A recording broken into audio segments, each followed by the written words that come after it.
Welcome back to How to Improve NASCAR Video Games. We are on Chapter 5, the basic necessities of a NASCAR game. Welcome to Chapter 5 of How to Improve NASCAR Video Games. This very well could be the finale of the series unless anyone else gives me any more ideas of how to improve these games. Now that we've talked about the presentation, the licensing concerns, the customization, the extra details, and the stats, it's time to talk about the basic necessities that every NASCAR game should have. These are very simple things that can make or break the quality of your NASCAR gaming life and experiences. Here's the first thing: artificial intelligence technology, the AI. If there's anything on this list in particular that could make or break the game, it's the AI. These are computer-generated opponents that you race against. This can be made more fun than playing online if it is done right. For instance, give me AI that is smart, fun, competitive, and glitch-free. The best example of this in recent NASCAR games is NASCAR Heat 4. The cars race hard, but fair and clean at the same time. You don't want the AI to constantly be crashing you because they don't know where they are going. To create the racing lines at these tracks, why not just watch real-life races to observe racing lines at all the tracks, and the driving style showcased within the field? It may not be perfect. NASCAR Heat 4 wasn't perfect on its own, but it can always be improved on game after game. Let's take a look at some NASCAR Heat 4 footage. And don't worry guys, I'm going to give these people credit for using their video. But I want you to watch how these guys are racing each other. Watch the AI. Hey guys, welcome back to JD Rumble. I don't want to show that, guys. I don't want to have them talk over, because then I don't... But here's what I want you to look at, though. Look at this menu here. You can actually customize how the AI races you on this game. You can pretty much make it accommodate to your likings. So if you play the game and you want the AI to be close, or you want them to spread out, or do whatever you want them to do, you can adjust all these AI settings to make the game. You can pretty much customize the experience to your taste. So keep that in mind. Look at all these options you have. Of course, he's scrolling through them. But let's get out on the racetrack. Oops. What am I doing here? There you go. Let's get him out on the track. So here we go. Sophisticated AI. I can't show the video. Or the audio. I don't want to get busted for copyright. But yeah, just take a look at this AI. Probably not the best example, but when you play the game for yourself, the AI can be pretty fun to race against. But you see how they're holding their line, they're racing properly, there's no errors, glitches like in NASCAR 21. It's a pretty competent game, as you guys can see. So there's really no big problems. Of course, you have the track map, you got draft partners. In career mode, you actually have a pretty good ally and rival system, which we could talk about maybe another time.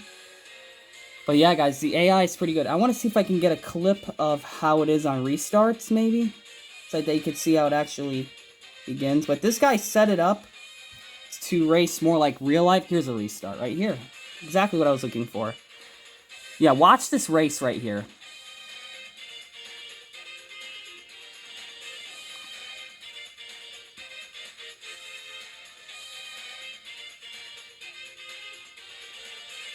Not a single problem so far in the gameplay. So yeah, developers, if you're watching, make sure the game plays like this. If this video clip is not enough for you, then definitely watch more videos of NASCAR Heat 4 from other people on YouTube. Yeah, the AI has to race like this. The user interface, otherwise known as the main menu or main menus in the game, needs to be easy for players to navigate while at the same time being aesthetically pleasing. Of course, the functionality of the menus matter the most. Click on an option from the menu and it should take you straight to where you want to go as efficiently as possible. While I'm going to mention the E word again, guys. While the Eutechnics games had a very aesthetically pleasing menu, it took a long time to get from place to place. It has to be a good blend. proper functionality, but not atrocious to look at. The best example of this comes from NASCAR Heat 4, as you can see in the backdrop, which is really NASCAR Heat 5, but they had similar menus, just a different like background image and whatever. NASCAR Heat 5 had the switching cars, and NASCAR Heat 4 had the video highlight reel in the background. The options for the basic things need to work, such as audio, graphics, controls, display options, etc. NASCAR Heat 4 even gave you options for how the AI race against you. How close, how aggressive, the difficulty, and the recovery skill, which you guys were watching the guy fiddle around with earlier. This game did all of that the best and made the game more customizable for the players. But here's a better view of what a good user interface looks like. So let's get all the text out of the way, and let's take a look at NASCAR Heat 4. As you guys can see, there it is. That's what the menu looked like.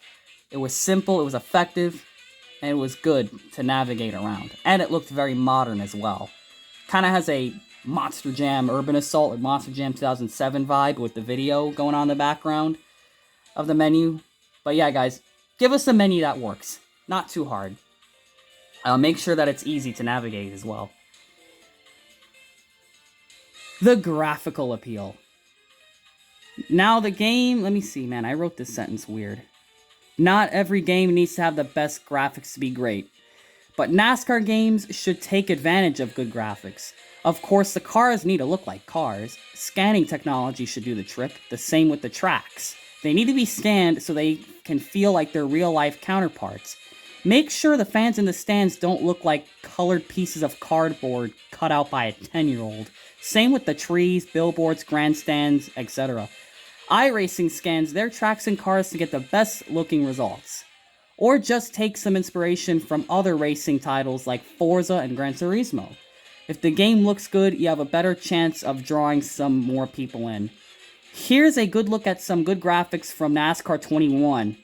And NASCAR 21, this was the only good thing about it. Keep that in mind. The rest of the game was trash, okay? But just look at the graphics of it. You guys probably know at this point, but for the newer viewers, take a look at these graphics. And the music is off, because I got my own.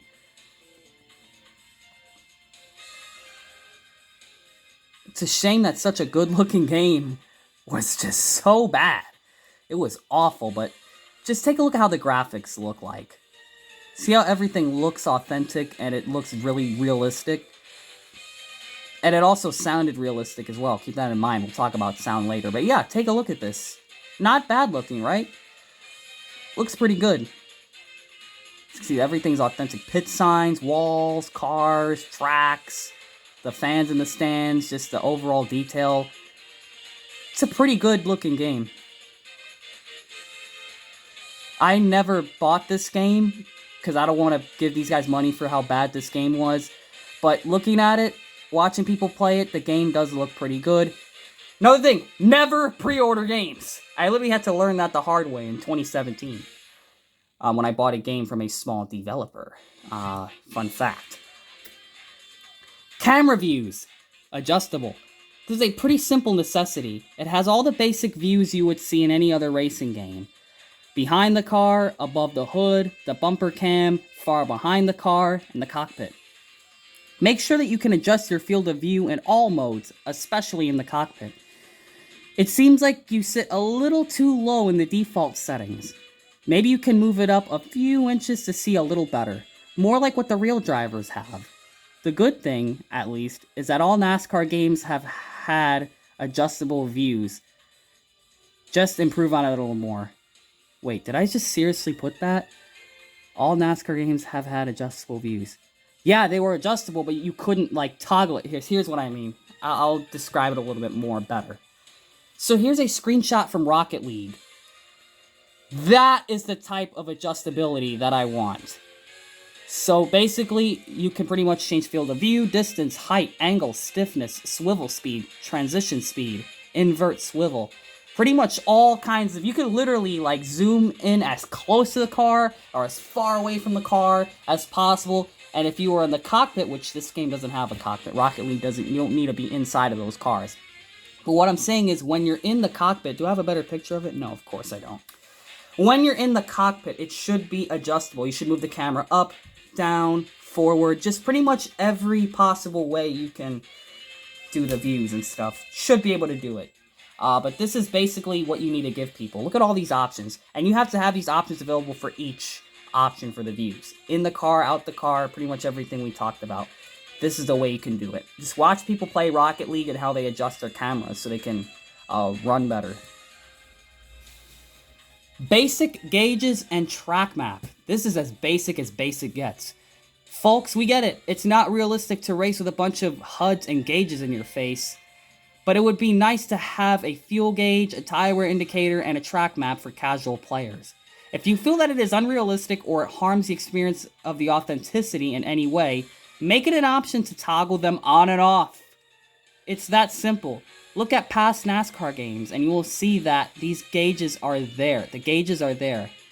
As something to add on, Daytona Championship USA from 2017, which is the background image you guys seeing, this Daytona USA 3, the game that I praised for having all the fictional sponsors and whatever, had an advanced track map that moved as you raced.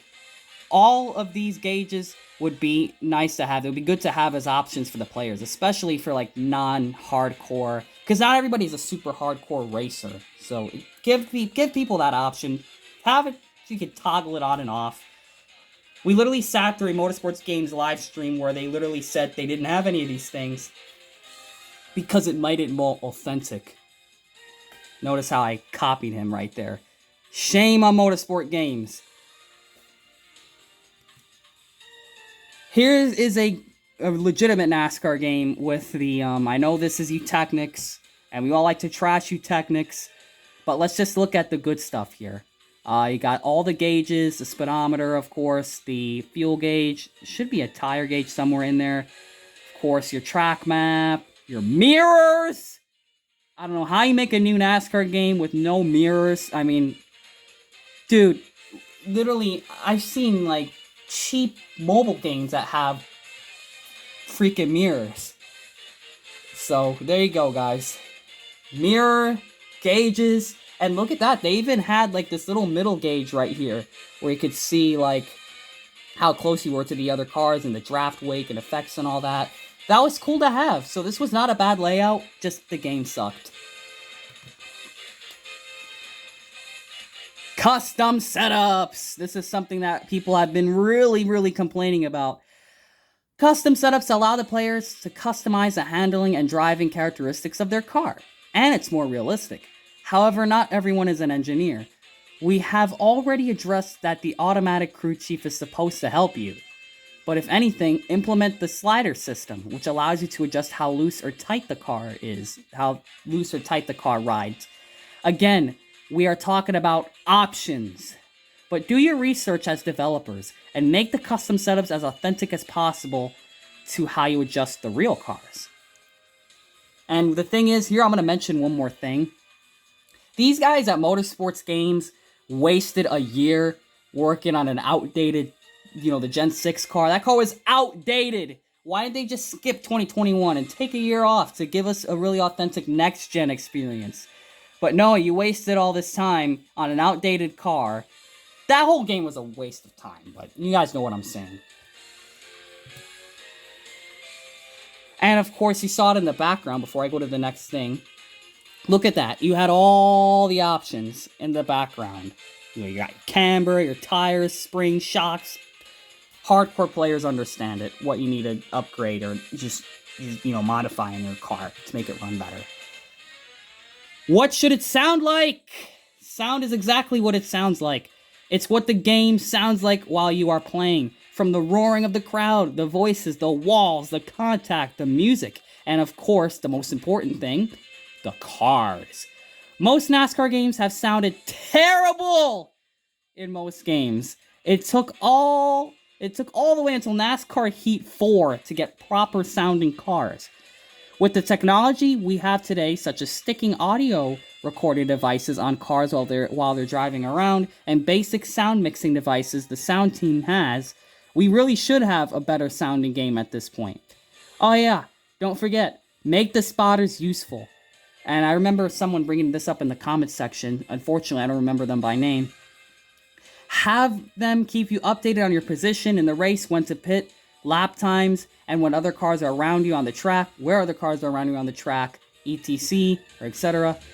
Basically, this spotter needs to be useful. He needs to keep you updated on the most important information. And of course, if you're wanting to know what these cars sound like, watch any real-life NASCAR race. You know, the cars are loud, they sound great, and they're cool cars to listen to. They make an awesome sound, especially the next-gen cars, so you want the games to sound good. Thankfully, the sound files were excellent in NASCAR Rivals for the next-gen cars, so I really hope this is not a problem with the next developer. It really sucked all those years having unrealistic sounding cars. But yeah, guys, go check it out for yourself, what the cars sound like on YouTube and stuff like that. You know, it's a pretty basic aspect of NASCAR racing, the sounds of the cars. Of course, each race series, any type of racing series, they're going to have a unique sounding car. So yeah, make sure you get this right for that game. In conclusion, all of these features are important to have in the game out of the box. These are not features that have to be waited on, or have to be waited on year after year. They are simple, basic features that are standard for all racing games. Not only are they important to the game, but the game would feel unfinished without them. Any final thoughts? This could potentially be the finale, the final episode of the series until I come up with more ideas for the series. And I definitely know there's other ideas that I was going to bring up, but I forgot before I made this whole series. So we could definitely talk about some more things, but it may be a long while until the next episode. So any ideas that you have, type in the chat, and it'll be investigated by myself and Disco Inferno 70. If you agree with all the points that I made, keep on responding in the chat and supporting this content. Thanks to everyone for tuning in to the live streams and going back and tuning into the original videos here on Project 94. Once again, thank you to Disco Inferno 70 and all the people in the live stream during that. It's pretty awesome to have my videos on there and to see that other YouTubers are actually agreeing with what I'm saying. And a lot of my stuff, a lot of these ideas are really echoed from Disco Inferno 70. Honestly, without Disco Inferno 70, we probably wouldn't even have this series, because he did an excellent job over the years of covering these details, and I just take the same ideas that he's doing and present it in my style. But yeah, guys, what do you guys think of this series? Definitely let us know in the comments down below and in the chat what you think about the How to Improve NASCAR video game series. So that's going to be it for the series for now. Comment, like, and subscribe, and we will see you guys in the next video on the channel. And always remember to make sure you know what you're doing when you're putting decals on your diecasts.